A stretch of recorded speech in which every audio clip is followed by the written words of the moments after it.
And the solution, it's not to leave the body, but to find yourself in the body. Because you are part of the body. And just like with our demonstration, when the bond is cut, you are not just affecting yourself. And even if no one else, like some people, they'll leave church and be like, oh look, like I left and like no one cares. That's not true. That's complete nonsense. And you know what? Even if most people did not care, the body itself has weakened. The body has weakened. And if you're under the complete wrong impression that no one cares, well then I can assure you, God, being the head of the body, cares very much. Like, if I lose the tip of this finger sitting down and my feet don't react and they're just sitting, does that mean that there was no loss? If this right hand doesn't react to this guy losing his little finger, does that mean that there's no reaction? Does that mean that the body did not feel that there was a loss?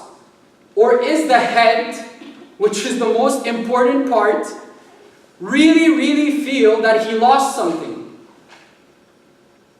So if I'm not sticking around for the sake of the other members, at least I will stick around for the sake of the head. And I must continually I must continually remind myself that I am a part of the body, and no matter what anyone may think, I have a function in this body. And leaving is not an option. And I'm not saying this to justify the complacent ones like myself who don't seem to care too much when people leave. I'm not justifying this, and I'm openly confessing. And like I said at the beginning, I want to set a target that we all strive to. But as members of each other, when one falls away, the entire body needs to go to its rescue. Because it's part of the body. But if I don't have that mindset, and if I don't feel that each person here is part of me, and if we don't all feel that we are part of each other, well then, this isn't a church. This becomes social club. And nothing else. And we all have memberships, called the baptism certificate, that allows us to come here and eat the food and leave. That's not a body. I pray for you guys and for me that this sense of unity be reinforced in us in a very real way. And I can't tell you how sincere this prayer is coming from me, because like I said at the beginning, I struggle the hardest with this.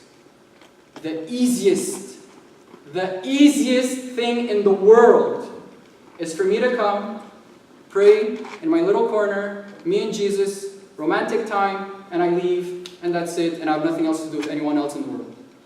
The easiest, and it's the most comfortable, and it's so lovely, and oh, Jesus is so beautiful, and khalas, I don't need anyone else. That's not a body. The body is the person who aches when there's someone who's not here. Aches because it's part of them.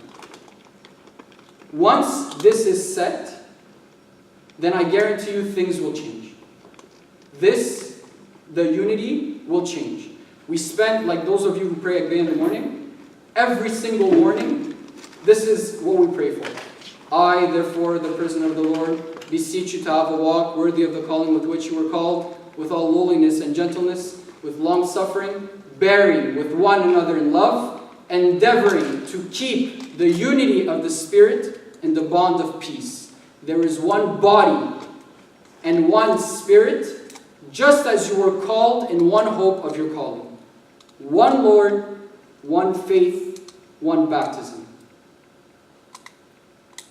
All of us coming out of the baptism are automatically siblings and part of one another. Questions, comments? Glory be to God forever. Let's pray.